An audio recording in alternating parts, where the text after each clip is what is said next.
कभी कभी आपको एग्जैक्टली पता होता है कि क्या करना चाहिए, स्टार्ट करना चाहिए, रिस्क लेना चाहिए या मूव ऑन करना चाहिए, या आइडिया जो भी आपके पास आइडिया है उसको इम्प्लीमेंट करना चाहिए।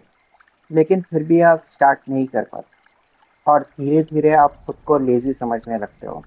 लेकिन सच क्या है? आप लेजी नहीं हो, आप डर रहे हो। ये जो फियर ऑफ फेलियर है, ये आपको फ्रीज कर रहा है।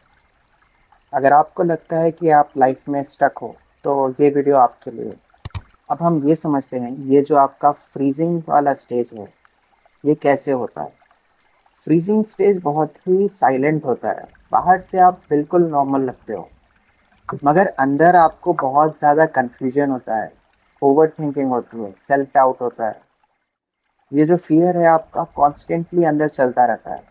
और फिर आप प्लान्स बनाते हो, वीडियोस देखते हो, मोटिवेट हो जाते हो, मगर एक्शन नहीं ले पाते हो। क्योंकि डीप डाउन आपके अंदर यही थॉट आते रहता है कि अगर मैं फेल हो गया तो। और कभी कभी फेलियर का फेयर इतना स्ट्रांग होता है कि इंसान ट्राई ही नहीं करता, क्योंकि ट्राई नहीं करने में एक टेम्पररी सेफ्टी मिलती है। अभी हम एक रिलैक्सेशन एक्सरसाइज करते हैं। आप जहाँ पर भी बैठे हुए हो या फिर लेटे हुए हो, बेड पर या फिर चेयर पर, उसको फील कीजिए। अपने बैक को सपोर्ट दीजिए। फेयर स्टेज में बॉडी को लगता है कि हम अनसेफ हैं।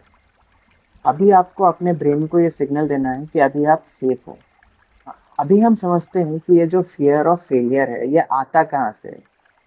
फेलियर का फियर सिर्फ फेलियर का फियर नहीं होता, उसके पीछे होता है रिजेक्शन का फियर, जजमेंट का फियर, एम्बैरेसमेंट का फियर, लोग क्या सोचेंगे इस चीज़ का फियर, सेल्फ वर्थ लूज होने का फियर। और अगर आपको बचपन से सिर्फ अचीवमेंट पर वैलिडेशन मिला हो, तो उस चीज़ का भी फियर होता है। और फिर आपको जो फेलियर का फियर होता है, वो बहुत ही डेंजरस हो जाता है। क्योंकि फिर माइंड बिलीव कर लेता है, जैसे कि अगर कोई स्टूडेंट बचपन से टॉप कर रहा है, लाइक हमेशा वो फर्स्ट स्टैंडर्ड से अपने 10th स्टैंडर्ड तक सिर्फ फर्स्ट रैंक पर ही आया, हमेशा वो उसको फर्स्ट रैंक ही आया, तो माइंड में उसके एक चीज़ बैठ चुकी है कि अब मुझे 11th में और 12th में भी फर्स्ट ही आएगा। बट अगर वो अनफॉर्चुनेटली फेल हो जाता है या फिर अगर उससे थोड़े से कम मार्क्स आ जाते हैं, ये जो फियर होता है ये उसको बहुत ज़्यादा अफेक्ट करेगा एज कम्पेयर टू दूसरे लोग। क्योंकि फिर माइंड बिलीव कर लेता है कि मैं अगर फेल हुआ तो शायद मैं इनफ नहीं हूँ, या फिर मैंने ज़्यादा मेहनत नहीं की।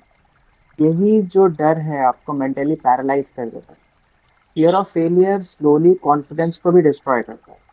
क्योंकि हर बार जब आप खुद को होल्ड बैक करते हो, अपनी पोटेंशियल को इग्नोर करते हो, अपनी अपॉर्चुनिटीज़ को अवॉइड करते हो, एक रिग्रेट बिल्ड हो जाता है। और ये जो रिग्रेट है, ये आपको फेलियर से भी ज़्यादा डेंजरस होता है। अभी हम एक रिलैक्सेशन एक्सरसाइज करते हैं। आप लोग नॉर्मल इनहेल कीजिए और फिर एक्सहेल कीजिए। एक्सहेल ऐसे कीजिए जैसे कि आपकी बॉडी से सारा प्रेशर बाहर जा रहा हो। चलिए फिर से स्टार्ट कीजिए। इनहेल कीजिए और एक्सहेल कीजिए। ऐसे करना है जैसे आपकी बॉडी में जितना भी प्रेशर है, उस सब प्रेशर को आप बाहर निकाल रहे हो।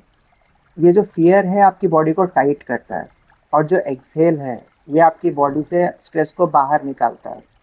आपको इमीडिएटली फियरलेस नहीं बनना है। इमीडिएटली आपको मोटिवेट नहीं होना है कि मतलब अभी मैं जाकर एक्शन ले लूँगा, ऐसे नहीं है।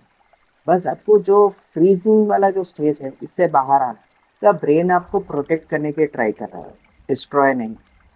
फियर का इंटेंशन सेफ्टी होता है, लेकिन प्रॉब्लम तब होती है जब आप सेफ्टी के चक्कर में जीना ही छोड़ देते हो।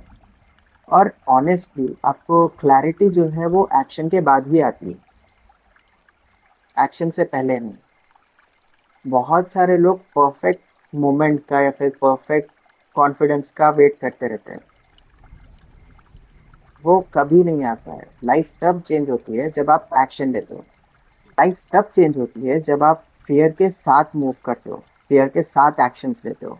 Small steps, small risk, prove to yourself कि मैं हैंडल कर सकता हूँ। कॉन्फिडेंस थिंकिंग से या सिर्फ वीडियोस देखने से बिल्ड नहीं होता है। अगर फियर ऑफ फेलियर आपको फ्रीज कर रहा है, तो एक बात याद रखें, आप वीक नहीं हो, आप बस बहुत टाइम से खुद को प्रोटेक्ट कर रहे हो। और शायद अब टाइम आ गया है अब थोड़ा सा मूव करने का। परफेक्ट नहीं, बट ऑनेस्टली थोड़ा सा एफर्ट डालने का। क्योंकि कभी कभी सबसे लाइफ चेंजिंग स्टेप होता है फियर के बावजूद स्टार्ट करना।